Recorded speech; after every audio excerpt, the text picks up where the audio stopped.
Good day to you. I want to develop my talk from the last one. Where does fear come from? Where does fear lead us? Fear, anxiety, anger, offense, vengeance. So last time I did this two tracks. The complementary track for which we are designed with prefrontal cortex, empathic, executive, initiate, navigate, successful in conclusion, and reward track. That is operated from the prefrontal cortex on the dorsolateral aspect.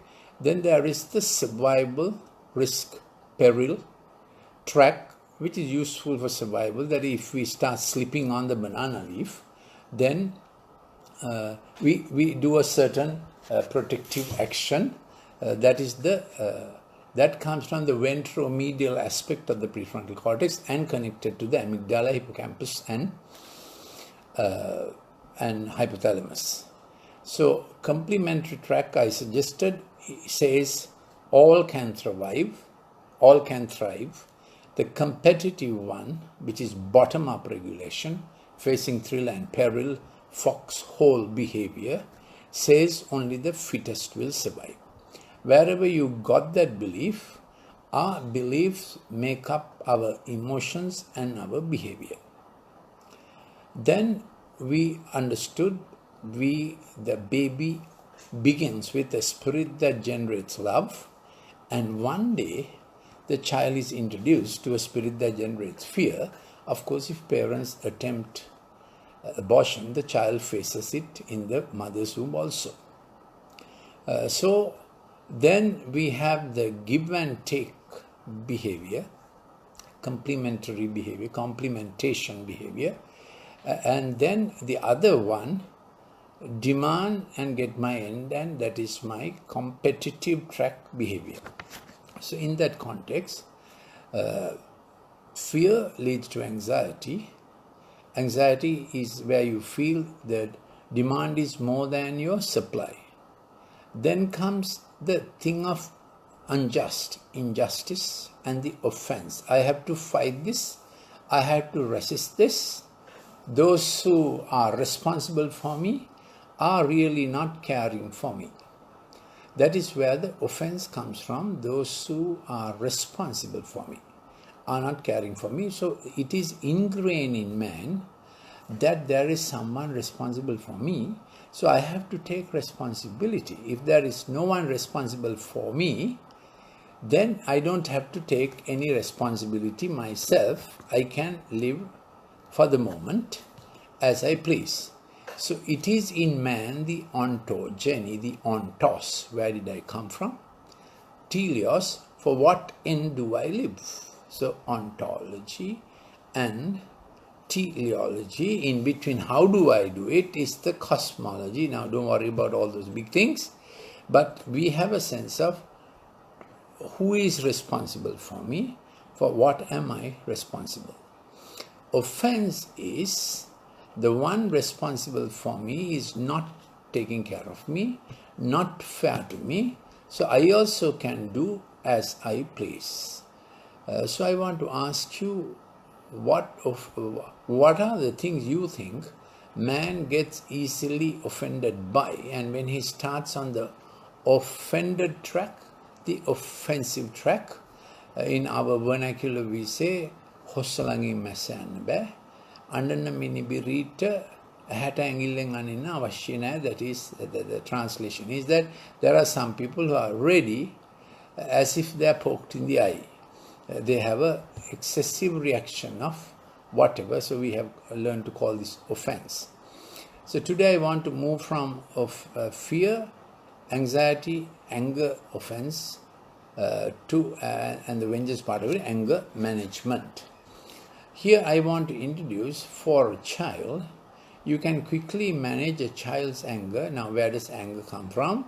He who is responsible for me is not doing the best for me. So there's fear, anger, and before it go, then fear, anxiety, anger, and before it goes to offense, offense is that person is ready to react now on this assumption, who is responsible for me, who should have been responsible for me, is really not being fair by me. So there's an old story that came in an old garden that said, he who was responsible for you and gave all these good things, a perfect order that can be scientifically explored and scientific laws can be understood, he really did not give everything. So it's an old offense. So in the first family, brother murdered brother, and the older brother who murdered the younger brother said like this. This is how he said, I am driven from this day, and I am hidden. I will be hidden. I will be a vagrant and a wanderer on the earth. Whoever finds me will be against me. So before that, the general order was, whoever finds me will be for me. But there was mom, dad, and two brothers. Now, the older one, having murdered the younger one, got into his head, whoever finds me will be against me. So whenever you find this thing, ask yourself, what am I against? What am I contesting, confronting, contradicting? So when a child is behaving like that, you may have heard of the five love languages. Some children respond to touch. They need hugs and, hold the hand and put the fellow up. And some children don't like that. They don't like it at all. So some children's love language is touch and embrace and hug. Now such children, if you hit them, especially with your own hand, it's devastating for them. So when the love language is touch, you must not punish by touch. Some children's love language is words of appreciation. Therefore, they like words of appreciation. They like to talk. So now when you want to reprimand them, if you raise your voice, they get deeply hurt, because words and appreciation is the way they receive love. So you have to find a different method when you want to correct them. Now you need to correct them, and they need to know that in life there is correction. They need to know in life there is calibration, testing. So if you do two triangles, let me draw these two triangles. The forward triangle, I call it triangle of progression. There is calibration. Let's say calibration is there at the top, and there is commendation to begin with. Darling, don't worry, you can. Even before exam, you can. And then about the good reward, there's celebration. So this is the triangle, I hope you see, triangle of progression. Then there's a triangle that works against it. So I draw it in the other direction. I will have this on my Facebook timeline soon, so you can get a proper graphic. So this other triangle, I hope you can see this other triangle is facing backwards, and there at the three corners, what I will put down is 1. I'll put down 1. Instead of commendation, condemnation. So you have at the bottom, okay, at the bottom. So you have made the child to feel you can't, you will never amount to anything. Everything you do, look at that. You don't even know to put your books in the right place. You forget, endless or in between. Frequently enough, till the child's response is, the child is waiting for the peril. Child is waiting for the put down. Then the child is on the bottom-up regulation thing. I told you this before. Child is deja vu driven, like that fellow older brother, deja vu driven from what happened in the past, driven. And then he is running on into something that is pulling him, and he didn't plan it. He gets pulled and he gets pushed. Of course, that's not a good way for adult or child. That's not a good thing. So condemnation, and then instead of reasonable calibration, it's always a contest. Always a contest. How do I? Everything is contest. They're not good enough. You get what I mean? And the child says, I don't know what pleases my father and mother. And already the little fellow is into handling the emotions of other people, how to look good in their eyes. This little 5-year-old or 3-year-old for that matter but really after 5 years that they begin to understand the dynamics that have been going on in their life. So the condemnation, the contest, and then of course on this side is the anti-reward behavior. Who cares? Now again, triangle of progression is commendation, certainly calibration, and then a good reward, and that is celebration, forward. Reverse one is operating on condemnation rather than commendation, and on contest, unequal, unfair contest the little fellow is facing up to, rather than meaningful, reasonable calibration. I have told you this before. Amygdala children, pictorial processing children don't like calibration. They want the world to be all freedom without any form. But world has form and freedom. That's how God has designed it. You know it's necessary. You can't have the freedom of the wildest. Even in sexual behavior, there has to be a form.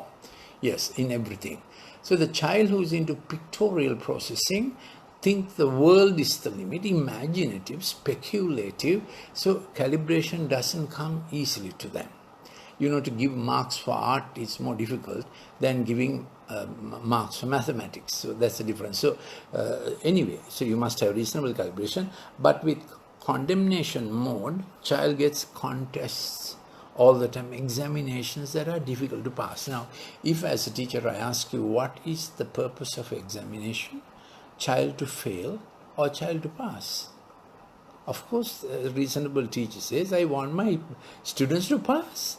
I want at least 10% to get distinction, A grade. And you know, the whole bell curve scatter of performance, that's I expect. And you want the very few to fail. So that's how it is. So contest, when the child is facing condemnation, contest, and on the other side, child will have, who cares, anti-reward behavior.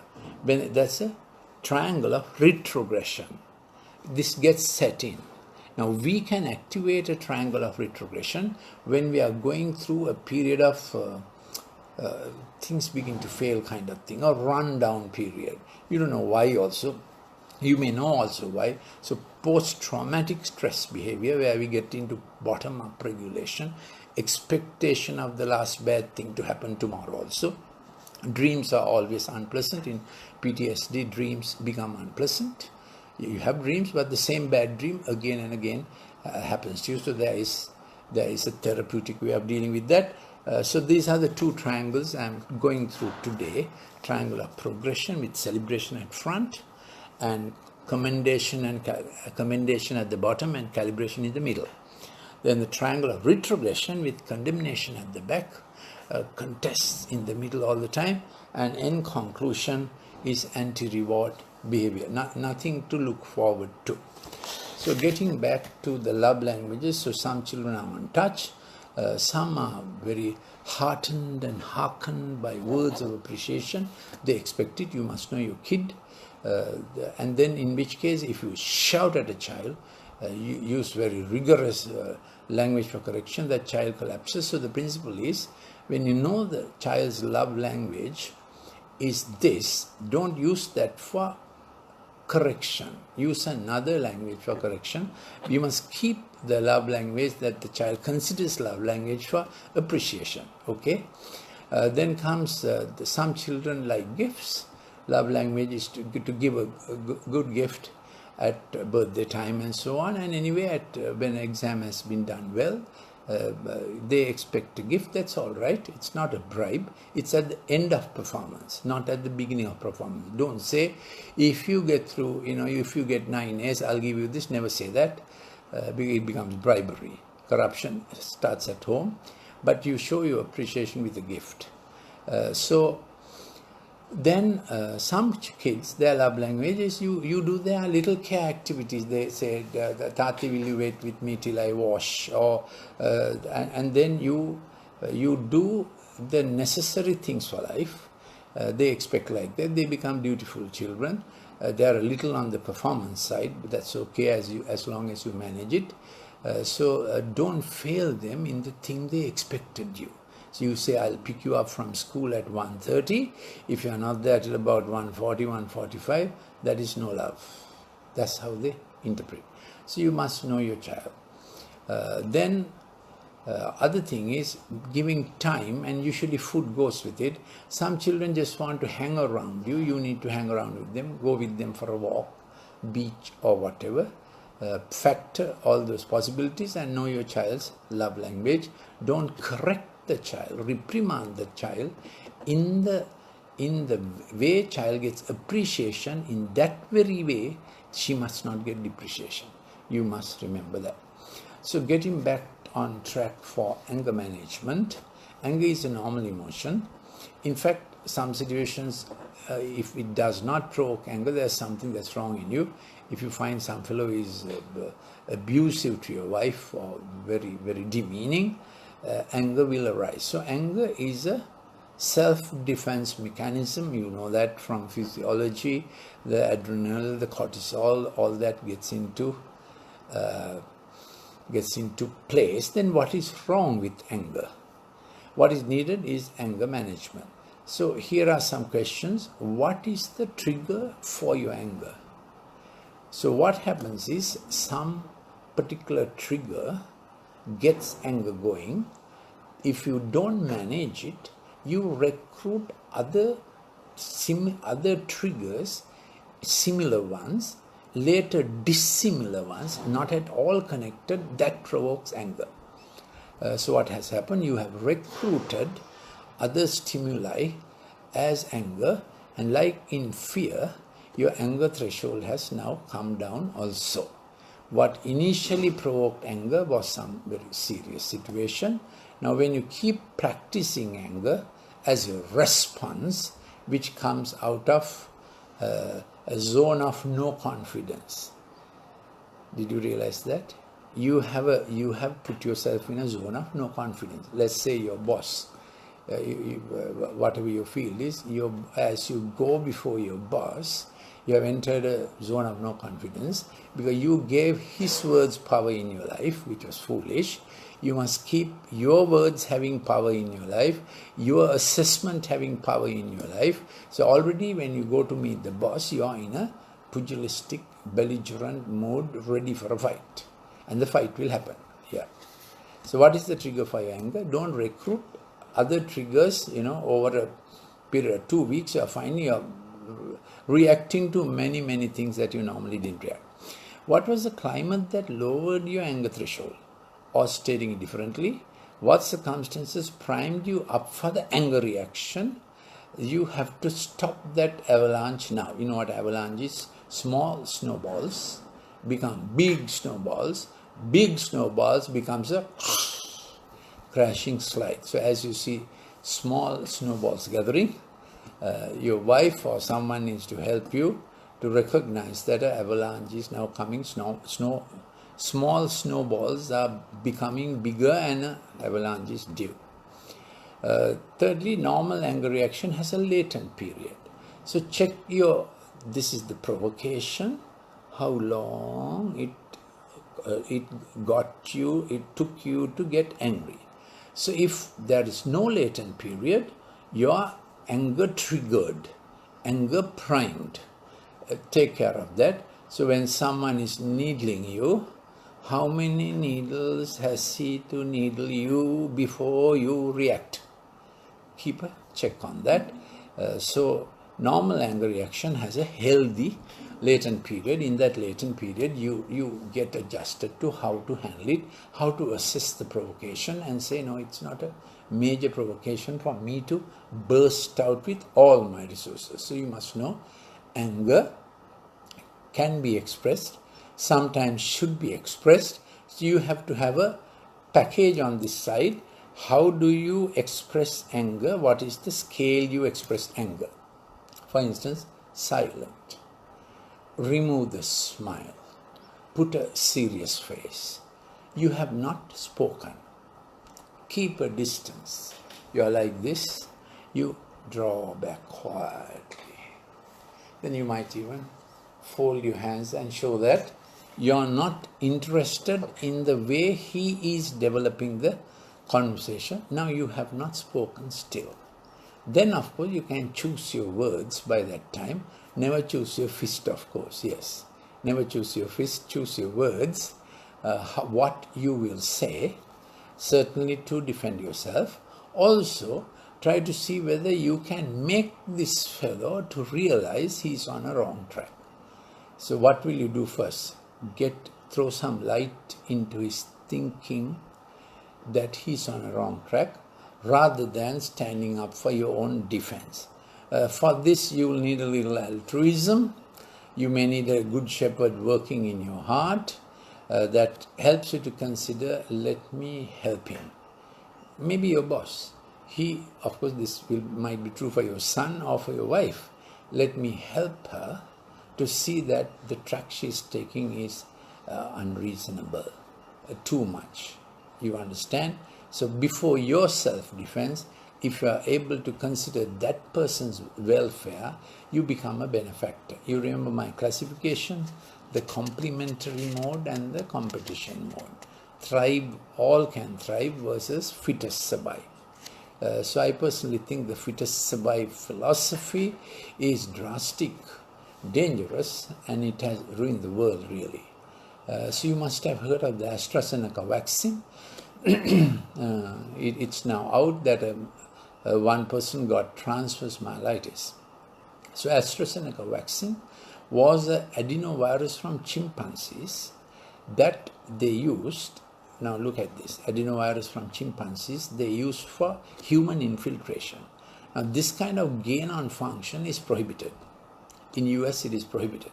That is why gain on function was prohibited. That is why in 2014,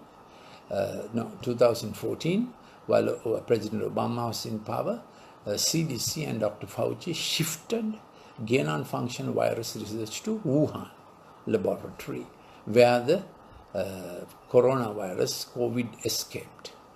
So when SARS came, CoV-1, when they were doing the vaccine for it, they got hold of chimpanzees, and that vaccine killed lots of chimpanzees involved in the vaccine process, research process, with a not unknown but a very violent immunological reaction. Then comes 17 years or 16 years later CoV-2, which causes a very severe cytokine storm and depletes pro-resolver molecules and whatnot, and it is mainly a immune reaction that kills the people. Immune reaction in the lungs and immune reaction against the hemoglobin. Now this vaccine again, AstraZeneca vaccine, used adenoviruses from chimpanzees, which should never be allowed, and that RNA with all the immune provocators they put into a modern RNA vaccine caused the transverse myelitis. Just keep it in mind. So this doesn't come on news that much. AstraZeneca has quickly taken action to make it very science-like and research-like and very benefactor-like, and we have stopped it immediately, that kind of thing. Then the question arises, when there's a safe variant, chemoprophylaxis, hydroxychloroquine for prevention and therapy, what is this rush for a vaccine? So that's the old debate. Since I have been on it, I just mentioned it in passing, but we get back to the topic of the day, anger. So there is usually a run-up of events that culminated in anger, that you understood now. Are you getting angry for any and everything, having got angry for one thing? Are you getting angry sooner than normal? So the latent period, and then are you peaking your anger suddenly? You know, anger is a U-curve, isn't it? It's physiological behavior, it should be. So what it does is, it does that and comes down. So in anger also, dopamine is involved. So don't keep dopamine going, because then it becomes addictive. Dopamine shifts from DA1 to DA2. That's addictive anger behavior. Second thing, just like in the digital screen, when you're angry and keep your anger, that's your salient point. You have no check back, and serotonin cannot work. Then when serotonin doesn't work, you really don't know how you are doing, your default mode network of thought gets affected, and you shift from executive empathic to bottom-up regulation. Next, you are now on the peril mode. Don't know what else I'll have to face, and I'll jolly well face up to it. And that's the mode you're going, just like the little fellow on the digital screen. So remember this whenever you are getting step up anger momentum build up, that Dr. Lalith said, I'm just like the little fellow on the digital screen fighting aliens, spook, magic and whatnot. So I'm Dr. Lalith. Some of you know me well enough.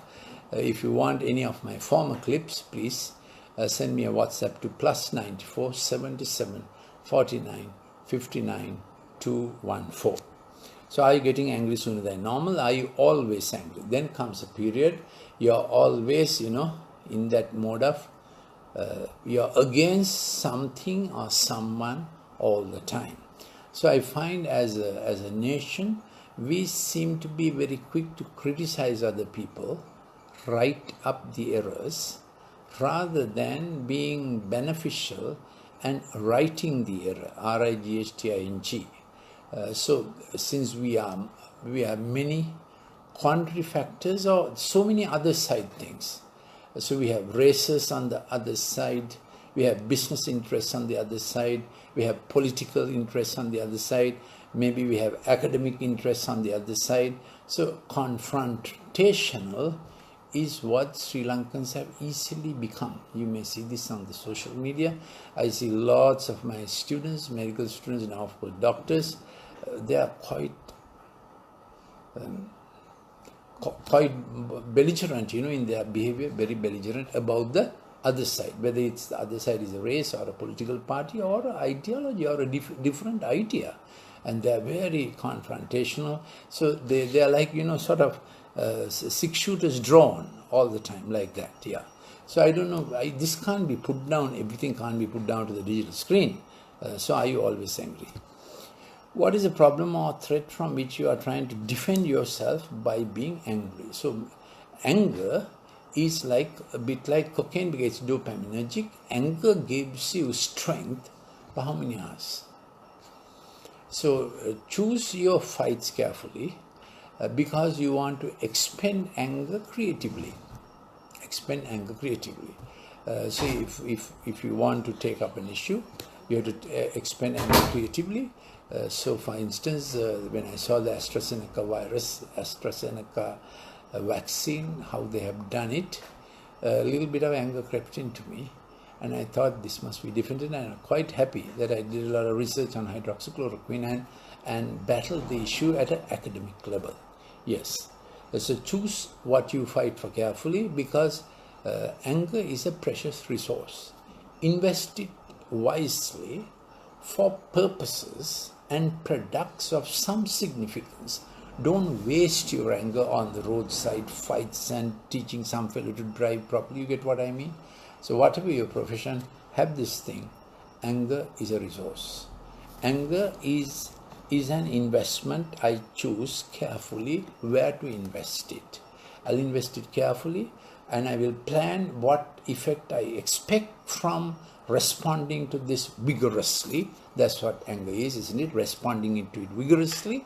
And I will manage my anger within parameters of creativity, isn't it? I will not allow it to bust up. What's the point?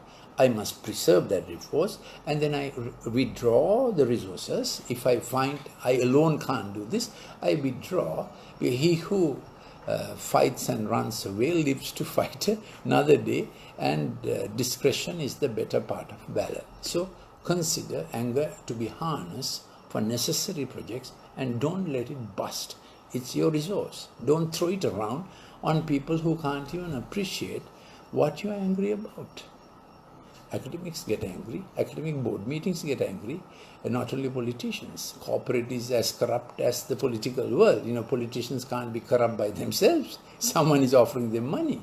So that's how it goes. No government servant offers another government servant money. No. It is to the government machinery, the private sector offers money. So that's how corruption grows. So keep your anger as a resource to fight better battles for your family, for your kids, for a real worthy cause. You get what I mean? So anger doesn't have to be destructive. Anger can be creative, anger can be constructive, okay? So anger should not become a foolish mode of self-defense. Anger must not cloud your judgment. Anger must not exaggerate the threat, just like anxiety. So anger can give you false confidence, you know. So you must carefully choose, is this a battle that I can win? You have to be pragmatic. It's not being immoral, being pragmatic. So if you can't take up your chairman in a battle, no point busting yourself on it. Keep yourself quiet. Now those who know to pray will pray also, and expect God who is just, God who is fair. So I work with this factor, that there's a designer who's loving and fair and just. He can do more than I can do, change hearts. So I do have a relief valve, if you may, yes. So anger, like anxiety, can give you false confidence of victory. You must take care of it. And anger can prevent you taking proper assessment of the opponent. Of course, when I say opponent, I don't mean a man or a woman. I mean a cause that you are trying to face up to. Anger must not become foolish courage, like Dutch courage. You know, the man who drinks alcohol has some motor courage, foolish courage. You must not become like that.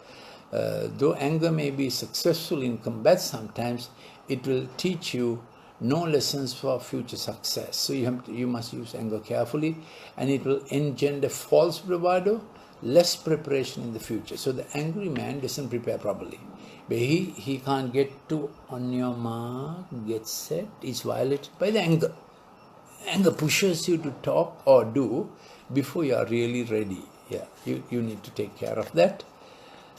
Anger has some spook magic thing. You think because I'm I can get over it. It's not like that. What did you lose in your last anger outburst? Did you lose friends? Did you lose people? Did you lose opportunities? Did you lose reputation? Did you lose your health? Got those things? So you ask yourself, what did I say? In your last anger outburst, did you lose people? Did you lose friends, dear friends? Did you lose an opportunity to do better? Did you lose your reputation? Because an angry man gathers a reputation about himself. So even when you say a truth, if you say it angrily, people don't consider it truth. People consider it prejudice. So take care. So 11th point, create a refractory period before you get angry again. Try hard at this, because lack of refractory period keeps you angry all the time, and you have shifted to bottom-up regulation, adrenaline, noradrenaline, cortisol, all that is, functioning. Serotonin has not been able to get back, and you must consider your sleep.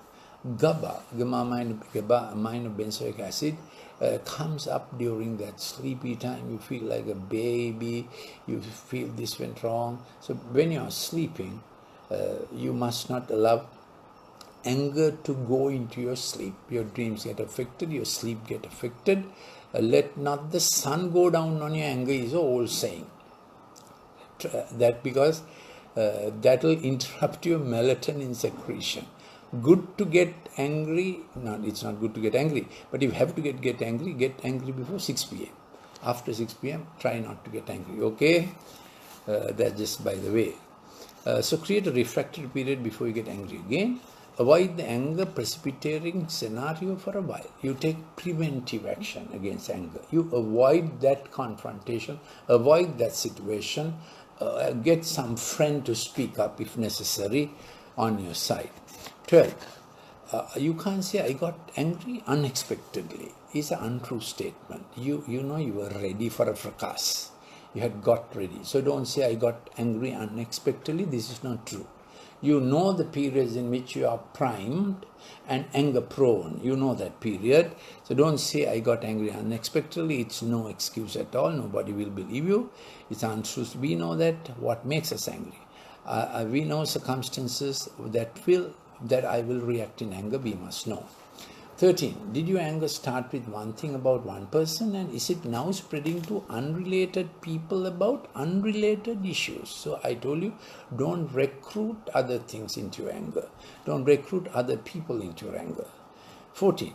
Was your anger spike too high for the minor trigger? You see, trigger was minor, so let your anger spike quietly go up, quickly come down.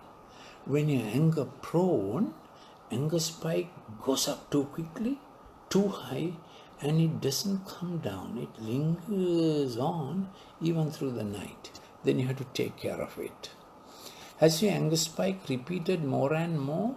For less and less, that is more spiky for hardly anything. Real hossalangi massa. For the slightest little thing, you're reacting to your child, to your spouse, office situation, or whatever it is. 16. Was your anger at peak for too long? More than 1 minute. Understand? Anger is safe. Anger is not a nice thing, but if it happens, it's safe only. That peak can be only 1 minute. If you don't handle it, anger peak, you don't know what you do. Anger overcomes you. So don't go there. I repeat, anger peak must be just and done. It must quickly come down. Don't dwell on a peak of anger. You'll hurt yourself, you'll hurt your loved ones, you'll hurt your reputation. I told you what is. Usually anger takes time to peak. Have you been peaking anger climax too rapidly in recent times? So I think I have done most of it. Differentiate between anger that comes from righteous indignation to protect the weak from the oppressor, and other causes of anger, you being hurt, protesting in self-defense, belligerence to attack another. Your weakness, incompetence, lost opportunities, lost relationships can make you dwell in angry mode. Anger works furious forward on dopamine with no backward check or introspection allowed through serotonin. And it interferes with GABA, it interferes with oxytocin. Angry man can't be a loving man. So consider the cost on your family, on your career, on yourself. Don't shift to the bottom-up regulation that anger precipitates. Keep yourself in the executive, empathic, prefrontal mode of initiate, navigate, successful in conclusion, celebration. Don't get into the triangle of retrogression. Be in the triangle of progression, which has commendation, calibration, and celebration. You got it? Thank you for listening. We'll meet again.